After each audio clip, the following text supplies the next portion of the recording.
Hello everyone, I welcome you all once again to this channel Prabhavi education hub.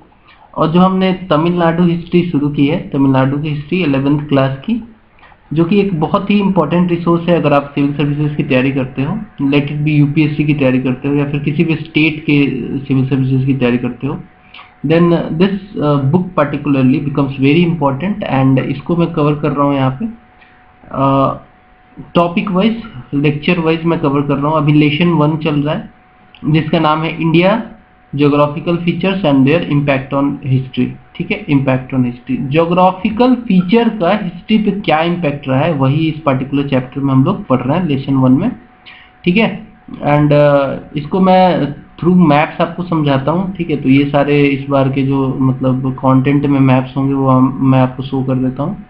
देखिए, ये सारे maps आपको explain किया जाएगा यहाँ पे। ठीक है, ये कुछ पिक्चर्स हैं, ठीक है, जो कि उस समय के दौरान जब पर्टिकुलरली अगर बात करें हम ज्योग्राफी की, तो कुछ स्टोन ऐसे हैं जिनको काट के बेसिकली मंदिर बनाया जा सकता है या फिर मोनास्ट्री बनाई जा सकती है, तो उससे रिलेटेड ये पिक्चर्स हैं। इसके अलावा कुछ ज्योग्राफी से रिलेटेड ये सारे पिक्चर्स मैंने लगाए हुए हैं। तो इस वीडियो में पर्टिकुलरली हम लोग बात करेंगे पेनिनसुला, जो साउदर्न पेनिनसुला है उसके बारे में। जो इंडिया का ये नीचे वाला ये वाला पार्ट है ना, इसी को साउदर्न पेनिनसुला कहते हैं। इसी के बारे में हम लोग डिस्कस करेंगे।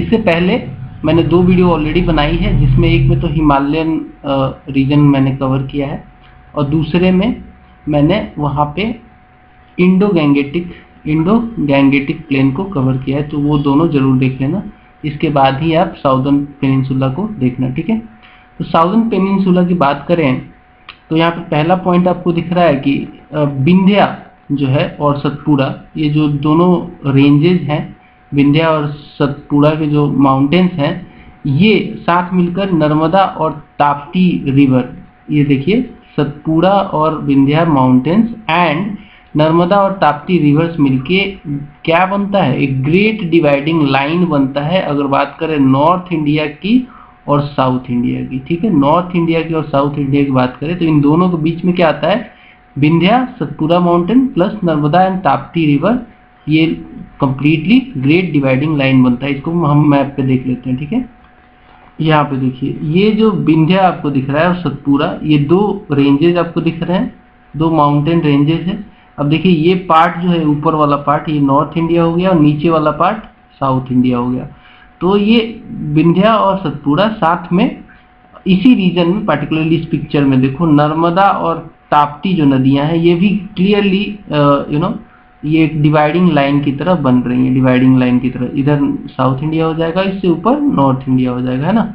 तो विंध्या और सतपुड़ा के माउंटेन साथ में नर्मदा और ताप्ती नदी मिलके ग्रेट डिवाइडिंग लाइन क्रिएट करती हैं, ग्रेट डिवाइडिंग लाइन क्रिएट करती है। ठीक है, आगे बढ़ेंगे। जो मैंने बताया था आपको कि जो विंध्या माउंटेन है उसके साउथ में जो प्लाटू है, उस पर्टिकुलर विंध्या माउंटेन के साउथ में जो प्लाटू है उसको कहते हैं हम लोग डेक्कन प्लाटू, उसको कहते हैं हम लोग डेक्कन प्लाटू, जो कि वोल्केनिक रॉक और वोल्केनिक रॉक से बना है, वोल्केनिक रॉक। ठीक है, इरप्शन हुआ है धरती से और वो वोल्केनिक रॉक से पर्टिकुलर वो डेक्कन प्लाटू बना हुआ है। ठीक है, एंड ये जो प्लेटू है इस बहुत ही आसानी से इसको काटा जा सकता है। दैट इज वाई इस रीजन में साउथ इंडिया में हमने क्या ज़्यादा देखा है, हमने ज़्यादा देखा है रॉक कट मोनास्ट्रीज और टेम्पल्स, रॉक कट टेम्पल्स हमने डेक्कन में ज़्यादा देखा। अब इसको हम लोग फिर से एक बार देखते हैं, अपने मैप से समझते हैं। ठीक है, चलते हैं।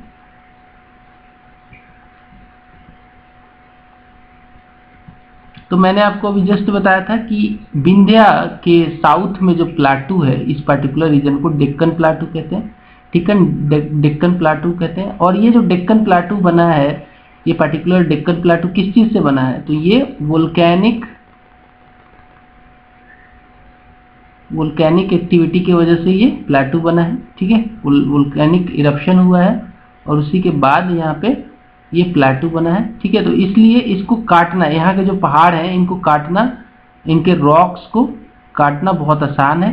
ठीक है, ये वोल्केनिक इरप्शन से बने, दैट इज वाई इनमें कट करके मोनास्ट्री, सच एज एक मैं आपको मोनास्ट्री दिखाता हूँ, ये वाली ये देखिए ये मोनास्ट्री है, ये पर्टिकुलर जो साउथ इंडिया में है, ये उड़ीसा के आसपास, ठीक है। इसमें देखिए रॉक को काट के मोनास्ट्री बनाया गया है। मोनास्ट्री मतलब जो बौद्ध धर्म से रिलेटेड लोग या फिर जैन धर्म से रिलेटेड जो भिक्षु होते थे वो इन्हीं मोनास्ट्री में जाके रहते थे। तो ये देखिए नेचुरल केव को काट के इसमें रॉक कट करके इसको मोनास्ट्री बनाया गया। साथ में ये देखिए ये है महाबलीपुरम का ये पिक्चर है। यहाँ पे देखिए एक मंदिर बनाया गया है, पर्टिकुलर देखिए रॉक्स को काट के ये बनाया गया है, ये पूरा रॉक को काट के बनाया गया है, ठीक है। आगे बढ़ेंगे। अब अगर हम बात करें जो कि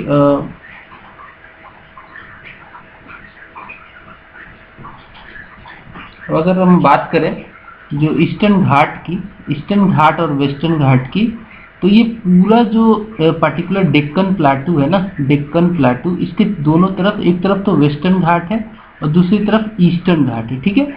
और ईस्टर्न घाट में एक पर्टिकुलर कोस्ट है जिसको कहते हैं, ये वाला कोस्ट को कहते हैं कोरोमंडल कोस्ट, ठीक है। ये ईस्टर्न घाट और बे ऑफ बंगाल के बीच में पड़ता है। इधर बे ऑफ बंगाल हो जाता है, बे ऑफ बंगाल, ठीक है, बंगाल की खाड़ी जिसको कहते हैं, और इधर अपना ईस्टर्न घाट। तो इन दोनों के बीच में जो कोस्ट पड़ता है पर्टिकुलर रीजन में, इसको कहते हैं कोरोमंडल कोस्ट। चलो मैप पे दिखा देता हूँ आपको। यहाँ देखो, जैसे मैंने बताया अभी आपको कि डेक्कन प्लाटू के दोनों तरफ ईस्टर्न और वेस्टर्न घाट बनी हुई है। ये वाला वेस्टर्न घाट है देखो, और दिस इज ईस्टर्न घाट, और ये वाले पे आपको मिल जाएगा कोरोमंडल कोस्ट, ठीक है। इस पिक्चर में देख लो, क्लियर हो जाएगा। दिस इज कोरोमंडल कोस्ट, ये वाला जो है ना, ये कोरोमंडल कोस्ट है। तो ये ईस्टर्न घाट, और इधर है ये बे ऑफ बंगाल, या फिर बे ऑफ बंगाल ही लिख देता हूँ, ठीक है। This is bay of Bengal, इसके और पर्टिकुलर ईस्टर्न घाट के बीच में ये कोस्ट पड़ता है कोरोमंडल कोस्ट, ठीक है। इस कोरोमंडल कोस्ट पे, ठीक है, बहुत सारी सिटीज बनी हैं। पुरानी सिटीज थी जैसे कि अरिकमेडु, ये देखो यहाँ पे, दिस इज अरिकमेडु, देन कराईकाड़ू और कावेरीपत्तनम। समवेयर यहाँ पे ममलापुरम है, ममलापुरम, इस मैप में नहीं लिखा है, मैं लिख देता हूँ, दिस इज ममलापुरम, ठीक है। ममलापुरम, अरिकमेडु और कावेरीपत्तनम, ये सब पुरानी एंशिएंट टाइम की सिटीज थी जो कि कोरोमंडल कोस्ट पे पड़ती थी, ठीक है, कोरोमंडल कोस्ट, ठीक है। आगे बढ़ेंगे। अब अगर हम बात करें वेस्टर्न घाट की, तो वेस्टर्न घाट जो है वो पूरा अरेबियन सी के साथ साथ चलता है। वेस्टर्न घाट जो है, इधर अरेबियन सी है, इसके साथ साथ ये, ठीक है, इधर अगर ये पेनिनसुलर रीजन मान ले तो अरेबियन सी इस साइड है, इसके साथ साथ वेस्टर्न कोस्ट चलता है हमारा, ठीक है। और इसमें भी डिवीजन है। इसमें डिवीजन कैसे, कोंकण पर्टिकुलर एरिया को बोलते हैं जो कि गोवा तक है, ठीक है, अप टू गोवा तक कोंकण है, यहाँ से लेकर गोवा तक, समवेयर यहाँ तक, ये कोंकण कहा जाता है। इसको मैं मैप पे समझा दूंगा। और इसके बीच में आता है फिर कनारा, ठीक है, इसके और सबसे नीचे आता है मालाबार कोस्ट। अब इसको हम मैप पे देखते हैं। सी इन दिस पर्टिकुलर मैप आपको दिखेगा, दिस इज कोंकण कोस्ट, ठीक है, कोंकण कोस्ट कहते हैं इसको। अप टू गोवा तक, यहाँ पे गोवा है, ठीक है, अप टू गोवा तक ये कोंकण कोस्ट है। और इसके इतना एरिया को, पर्टिकुलर एरिया को कहते हैं हम लोग कनारा कोस्ट, ठीक है। और ये पर्टिकुलर नीचे वाला जो सबसे साउदर्न मोस्ट, जो सबसे नीचे वाला पार्ट है, उसको कहते हैं मालाबार कोस्ट। ये मालाबार कोस्ट है जो कि केरला के साथ लगा हुआ है बिल्कुल। ये दिस इज केरला, ये केरला आपको पता है, ठीक है, इसके साथ मालाबार कोस्ट है। सबसे ऊपर कोंकण अप टू गोवा तक, गोवा से लेकर यहाँ बीच में कर्नाटक का जो पार्ट है बेसिकली कनारा कोस्ट बोलते हैं, कर्नाटक से कनारा बना है, ठीक है। और सबसे नीचे वाला जो कोस्ट है उसको मालाबार कोस्ट कहते हैं, ठीक है। आगे बढ़ेंगे। अब वेस्टर्न घाट में कई सारे पासेस हैं जो कि एक ट्रेड रूट को फैसिलिटेट करते थे। अब देखिए वेस्टर्न घाट, ये पूरा इस साइड वाले घाट को वेस्टर्न घाट कहते हैं। अगर मान लीजिए ये आपका पेनिनसुलर रीजन है तो ये वाला घाट जो है इसको वेस्टर्न घाट कहते हैं। इसमें कई सारे पासेस थे जैसे कि जुन्नार पास, ठीक है, कन्हेरी पास, इसके अलावा कार्ले पास। ये ऐसे मतलब रास्ता बना देते। इधर से मान लो किसी को आना है वेस्टर्न घाट के जो पोर्ट्स हैं, पोर्ट सिटीज जो होती थी, वहां तक आना है तो ये कहाँ से रास्ता मिलेगा, तो जुन्नार से मिलता था, कन्हेरी पास से मिलता था और कार्ले पास से मिलता था। इसको भी मैं मैप पे समझा देता हूँ। इस मैप में देखिए आपको क्लियर हो जाएगा। दिस पास, ये जो इज इक्वल टू का साइन है, दिस इज कार्ले पास। यहाँ से क्या है, ऐसे लोग इधर से आके इधर अपने पोर्ट सिटी की तरफ चले जाते थे।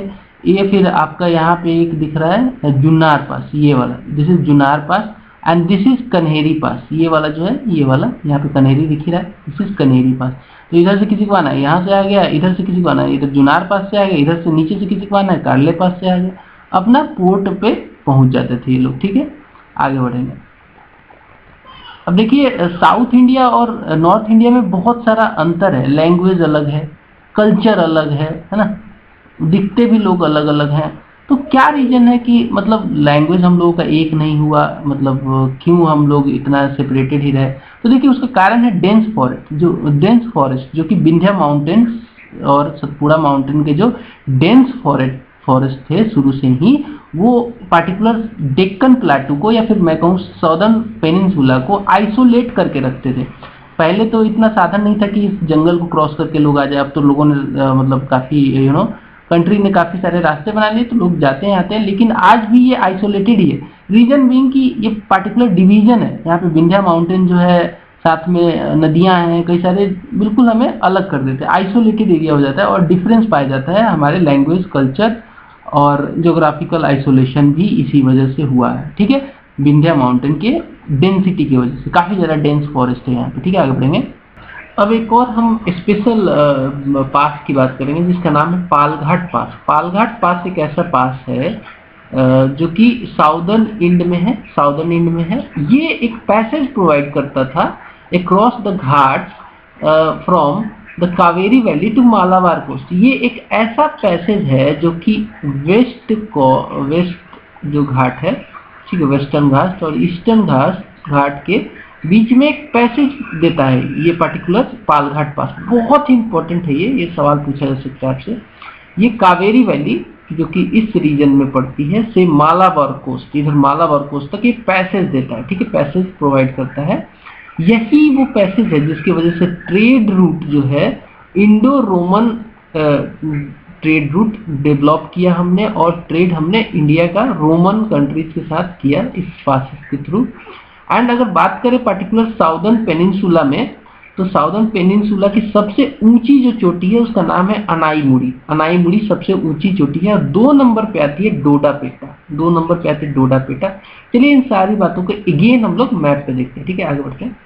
सी first will see the Palghat pass. ये जो पासेज प्रोवाइड करता था, ये एक कोस्ट से दूसरे कोस्ट के बीच में पास पर्टिकुलर ये रीजन में, ठीक है, यहाँ पे मालाबार कोस्ट हो गया, ठीक है, और इधर का जो रीजन था वो कावेरी रीजन था। तो ये एक पास, मतलब कहीं ना कहीं पास प्रोवाइड करने का ये काम किया इसने। पालघाट गैप जो है ये पर्टिकुलरली, ये देखिए यहाँ पे ये और क्लियर हो जाएगा। देखिए this is Palghat gap, this is Kaveri region and यहाँ पे समवेयर मालाबार कोस्ट।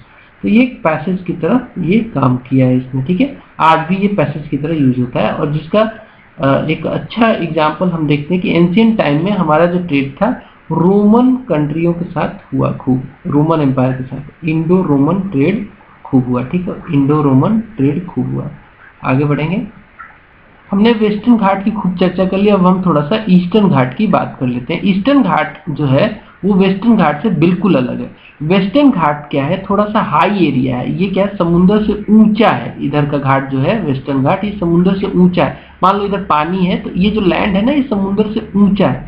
लेकिन जो ईस्टर्न घाट है, ये वाला ईस्टर्न घाट, ये समुद्र से ऊंचा नहीं है, नॉट वेरी हाई, ज्यादा हाई नहीं है, समुद्र से है, थोड़ा सा है लेकिन ज्यादा हाई नहीं है।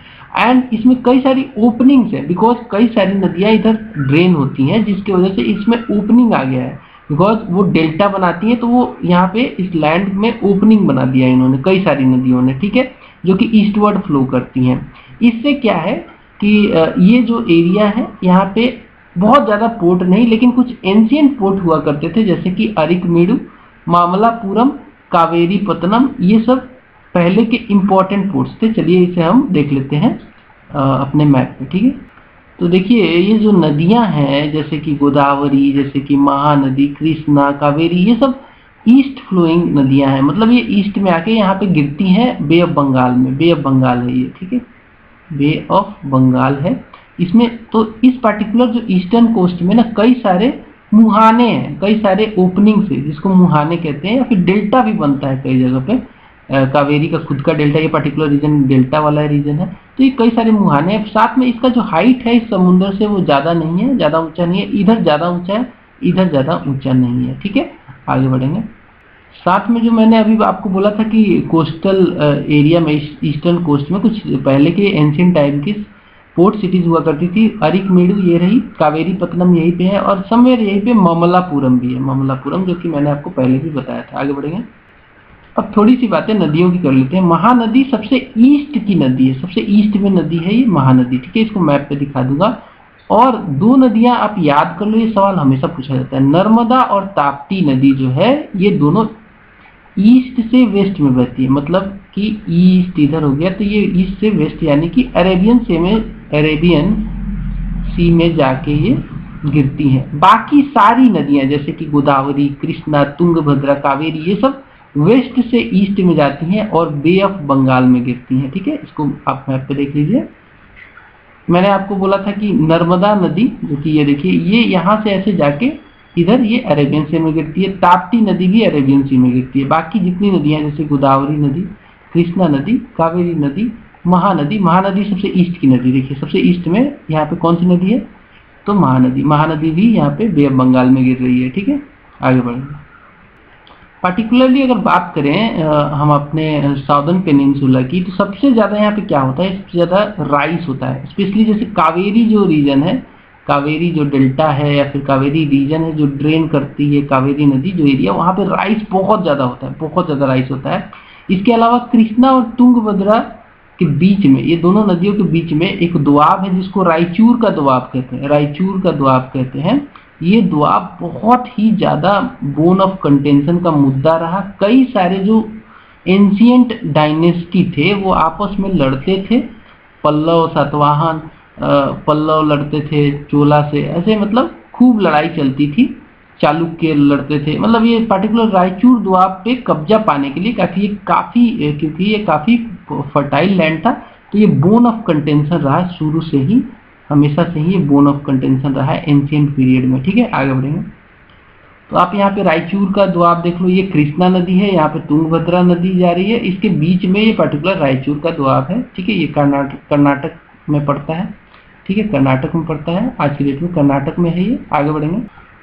तो इन दोनों नदियों के द्वारा, कृष्णा और तुंगभद्रा नदियों के द्वारा बनाया गया डेल्टाइक जो प्लेन बनता है, जो कि जिसके माउथ पे एक फेमस डेल्टाइक प्लेन बना था, जो जिसपे रूल किया था सातवाहन डायनेस्टी ने इस पे रूल किया था। आगे बढ़ेंगे।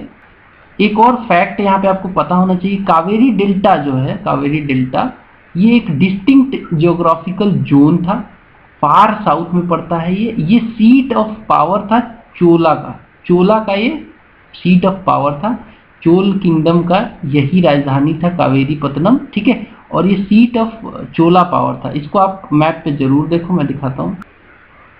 यहाँ पे आप देख सकते हो, दिस इज जो डेल्टाइक रीजन है कावेरी का, यही पे चोला का ये पावर सेंटर था, सेंटर यही था चोला का। ठीक है, यही से सारे वो लोग रूल करते थे पूरे इस पर्टिकुलर रीजन में। ठीक है, आगे बढ़ेंगे। ये जो कावेरी का डेल्टा है ना, यहाँ के लोग काफ़ी ज़्यादा इंटरेस्ट इन्होंने लिया मैरीटाइम एक्टिविटी में।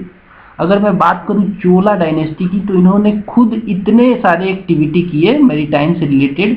इन्होंने कई सारे सी रूट के थ्रू ट्रेड और कॉमर्स भी किया, तो मैरीटाइम एक्टिविटी काफ़ी ज़्यादा थी इस पर्टिकुलर कावेरी डेल्टा रीजन में। साथ में जो